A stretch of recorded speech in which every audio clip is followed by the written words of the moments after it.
What's up, you lovely humans? How's it going? We are going to be doing leg day, as it is in the title.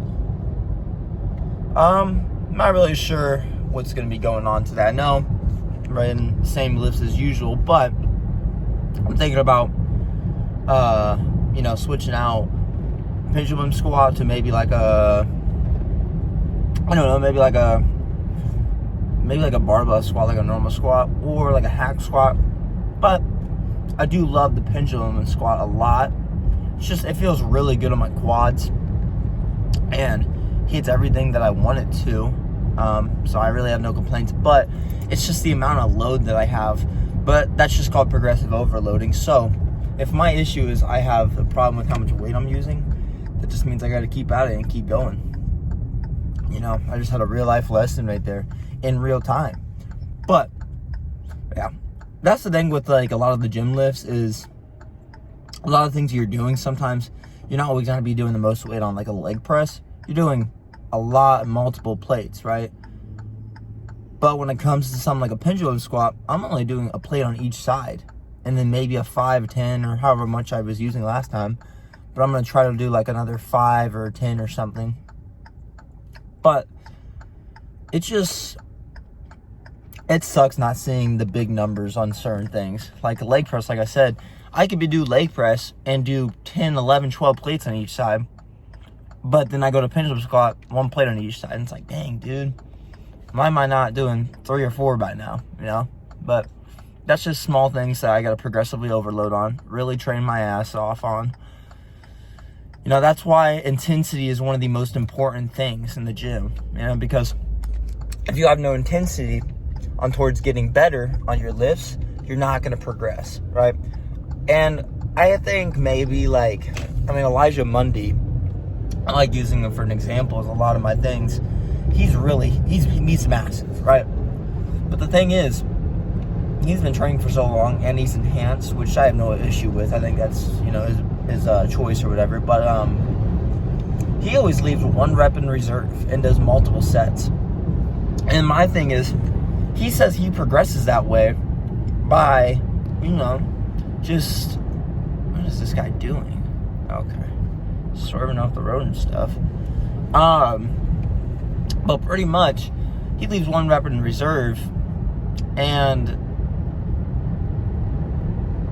he always talks about how he progresses on his lifts because he leaves 1 rep in reserve, and he can do like another rep a different day or something like that. But my thing is just like, if I get 9 reps, right, to failure, right, that's truly my last rep in the tank. Like, I can't do anymore, so I know I can get 9 and maybe some partials, right? But let's say next time I can get 10. Okay, maybe not. Maybe I can't get 10, but I can get 9 and another half rep, right? So that's still progress, right? For me, I track my lifts. I go on this workout app. It's free. I think it's called Workout Log or something like that, or Training Log or something. It's free, but it's just like kind of like a demon Yeti looking guy thing. But I track my lifts on there, and then I kind of just see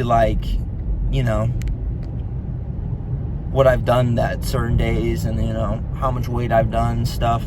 It's a really nice program. I really like it. I mean, it's not really even a program. It's just something I've set up on my own, and I can just follow it. I don't have to think about it, because that's the one thing. You might not be, training properly because you're not training your progress properly. You might only be doing, there's certain lifts on there's certain lifts and certain things like a bicep curl that you should know what you've done last time weight-wise, but you might not know the amount of reps that you did. Let's say you did 40 pounds with 8 reps last time, right? Okay. You come into the gym today and you do 40 pounds with 7 reps. And you're like, oh, that's probably about what I did last time. Well, your program would have told you that you've done 1 less rep today than yesterday. Or not yesterday, but the last time you did biceps or whatever. So that's why progressive overloading is a lot easier and everything. And when you see a PR, because whenever you get a quote unquote PR on on your lifts, it'll say PR, and that just basically tells you, hey, you're doing more weight, so, or more reps or whatever. But that's why I always think it's important to track your stuff, especially your macros. If you want to progress in the gym, your diet is one of the most important things, alongside with recovery and training. But if you're not dieting well, then your progress is going to be very fluctuated based how the other components are, which is recovery or training. And if your diet is more likely pretty bad, your recovery is going to be bad and your training is going to be bad. So diet is almost damn near everything, you know, because like, think about this. I carb load before I get into the gym. I think that's what it's called. Pretty much I just do 120 to 180 grams of carbs before I work out. The more carbs, the better. So sometimes if I have the opportunity, right, like I have no work that day or something like that, I can carb load as many carbs as I want to, 200, 300 carbs before I go work out, and that's a better workout because it gives me more energy, pumps better, all that kind of stuff, right? But, and you also need to hydrate. That's one big thing. You need to hydrate before your lifts as well. What I do for my lifts is I make sure I'm hydrating properly, bunch of water. I get my caffeine in me, about 200, 300, depending on the energy drink I have. Maybe 150, because like Monsters and stuff, I have those because I don't drink pre-workout anymore. And thirdly, carbs. Everybody thinks, like, when they first starting out, because it's the big bodybuilder word, protein, protein, protein, protein, you know. It's just, protein is very important, yes. But carbohydrates are going to be more important for, like I said, training, when you want to get pre-workout meals in, or, you know, you just want to look fuller and more vascular. And everybody, I've heard some people go, well, how do I control a puffy face? And that's mainly with potassium control and sodium control. If you are having a bunch of sodium in your day-to-day, your face is going to be more puffy, right? I'm not the best example for a non-puffy face, right? Like my face, I just mewed right there. But my face isn't the most puffy or non-puffy or whatever you want to call it. I'm not looks maxing at the moment. But that's so stupid. I'm sorry. No, but yeah. Oh yeah, on a side note, black pill edits and all that are so stupid. Like, as a grown ass man, you're rating other grown-ass men based on their looks. Just a little weird, I think. But, yeah. I'm not exactly sure what we're going to get in there and do today, but I think we're going to be doing some, obviously, like I said, leg press. No, not leg press, whoops. Hack squat, or pendulum squat. Well, I just spit everywhere. Leg extensions, hamstring curls, not calf raises. I just cut off my camera by accident. But not calf raises, because I can't do it normally. So I've been doing them at work. I did 340 or 350 or 360 calf raises on each leg yesterday. So it was like 700 something total. But I've been doing that instead because I can't do the full stretch position, you know. I'm not going to look like I'm ego lifting on calves in the gym, you know. But, yeah, and that's pretty much what I can think of. We're going to get into it, guys. I'll see you guys in a minute. First, we got a staple of my leg days now. When I go here, this pendulum squat. Try to get as deep as you can. Explode on the way up. Slow on the way down, as always. You're going to feel a great contraction in your quads if you go on the lower part of the platform. Because the more up you are with your feet, the more glutes and hamstrings you'll have involved. But you're always going to have your quads involved with any kind of squat pattern movement. But if you want to hit them mainly, go lower on the platform.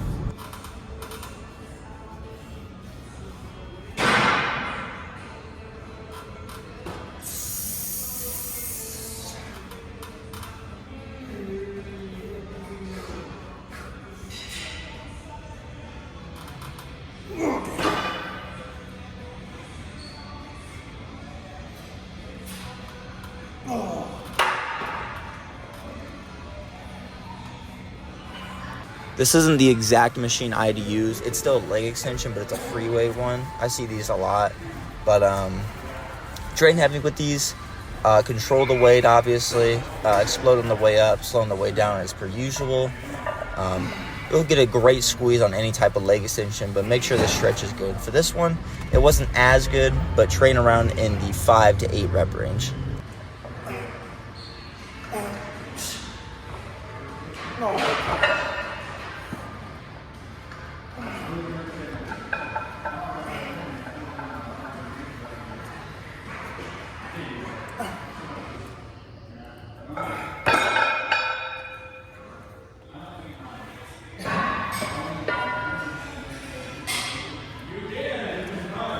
Next, since we've hit quads a lot, we're going to be hitting hamstrings now.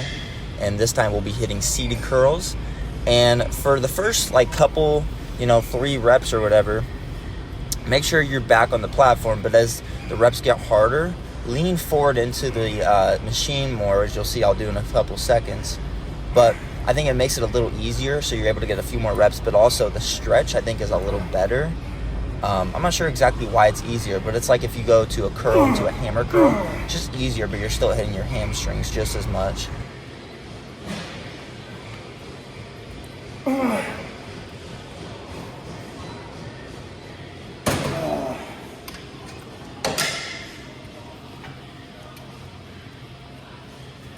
And for the last thing I recorded, I just did a hip abduction, kind of glute focused one. This one so I can get stronger and better glutes. Lean forward on this to get a better squeeze. Go slow on the way back and explode on the way up.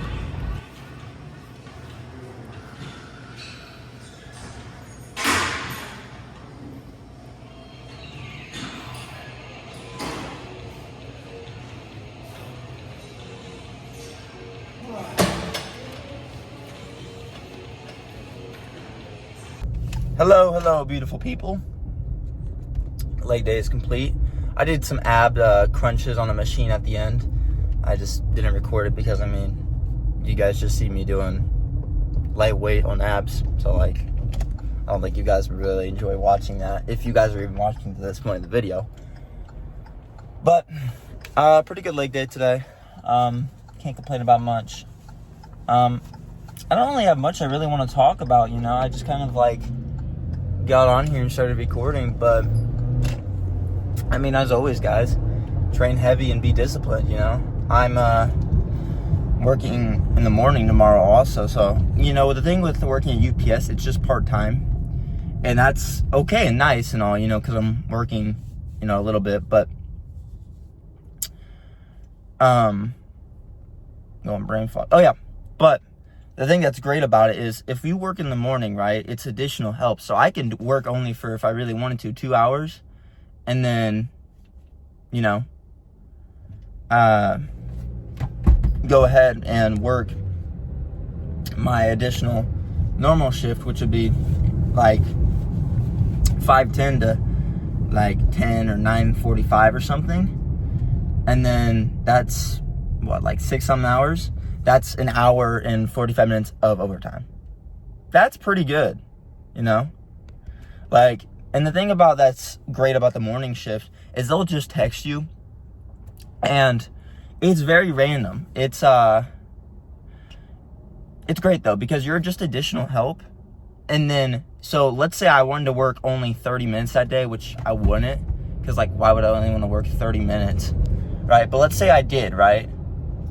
Well, what's great about it is, come on, man. Oh my gosh, these people, thank you. Thank you. Good Lord. But what's great about it is, I could work 30 minutes if I really wanted to. I could work they start at 4:15, and they usually end to 9:15 or 9 or whatever. So I could work from 4:15 to 4:45, leave and have 30 minutes, and then go home and go to bed, right? But what I could do is, do some work, I don't know, 6 a.m. to 8 a.m., work 2 hours, which that's what I'll probably do tomorrow, because if I go to bed when I get home, right, I'm just going to go to bed as soon as I get home pretty much, and then that'll be my day. And then I'll wake up, work 2 hours, and then, you know, work the rest of the remaining night at the afternoon shift. So yeah, I just gotta figure out what I'm gonna do tomorrow, when I'm gonna wake up and everything, but I'm planning on waking up very early, so that'll be fun. But I hope you guys have a good rest of your day, and peace out, y'all.